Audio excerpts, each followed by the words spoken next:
উমররে যদি না চিনেন আমার বাকি অংশ আপনারা বুঝবেন না। এই জন্য আগে আসলে আমরা উমররে চিনি। উমর এমন একজন সাহাবী যাকে আল্লাহর রাসূল নিজে আল্লাহর কাছ থেকে ছায়া আনছে। বলুন উমররে কি করে আনছে? আল্লাহর কাছ থেকে চাইছে, আল্লাহ আমি উমররে চাই, আল্লাহ উমররে দিছে। এই হলো উমর। 2 নাম্বার হলো উমরের মেজাজ আল্লাহ পছন্দ করে। বলুন উমরের মেজাজ কি করে? উমরের মর্জি মেজাজ আল্লাহ পছন্দ করে। তাই কোরআনে 21টা আয়াত নাজিল হয়েছে শুধু উমরের মেজাজ মতো। সুবহানাল্লাহ বাড়ি দিয়া 21টা আয়াত শুধু উমরের মেজাজ মতো নাজিল হয়েছে। সুবহানাল্লাহ সুবহানাল্লাহ। এর মধ্যে একটা ঘটনা আমি আপনাদেরকে বলি।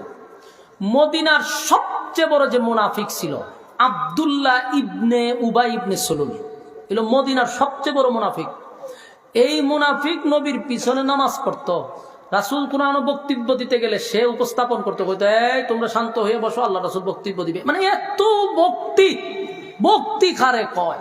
দেখছেন আমরা দেশের নেতারা কি পরিমাণ তেল মারে, এমন তেল মারে যে ফাউদির সুমা মারতো চায়। ঠিক এই মুনাফিক গুলার ভক্তি ছিল মারাত্মক। আল্লাহ রাসূলের সাথে সাথে থাকতো আর এত সুন্দর সুন্দর কথা বলতো, মানে তো সব বনে জান্নাতে খালি আইছে। এমন ব্যক্তি যে মুনাফিকের লিডার, এই ব্যাপারে আল্লাহ ফেরেশতার মাধ্যমে একটা কাগজ পাঠাইছে যে দেখেন নাম্বার, প্রথম নাম্বার এই লোকটার নাম। রাসূল জানছে যে সব বনা সে তো লোক বালা না, এদি শয়তানের আগে দিয়া দে। তো রাসূল মনে মনে এটা রাখছে, কেউ বলে না। কিন্তু সাহাবীরা তার আচার ব্যবহারে মোটামুটি সবাই বুঝে লেছে যে হে লোক বালা না, হে মুনাফিক। এ রাসূলের সামনে এলে বেশি ভক্তি দেখায়। তো এই লোকটা সারা মদিনায় পরিচিত, মনে মনে সবার ভিতরে ভিতরে আছে যে হে মুনাফিক, কিন্তু হেরে কোনো কিছু পায় না। একদিন এই মুনাফিক মরে গেছে। তার ছেলে আবার রাসূলের সাহাবী, রাসূলের কাছে আইছে 2 রায়, হুজুর ঘটনা ঘটছে। বলে কি? বলে আব্বা মরে গেছে। তো রাসূলকে আমি কি করতাম? হুজুর আমার আব্বা যে শয়তানের আগে দিয়ে আটতো এটা আমিও জানি, আপনিও জানেন, সাহাবীরাও জানে, কিন্তু হুজুর আমার তো আব্বা, আমার মায়া লাগে। এখন আপনি নবী যদি জানাজাটা ফিরালাম তাহলে আল্লাহ মাফ করে দিব। চিন্তা করছেন? তো নবীর ভিতরে মায়া দয়া বেশি।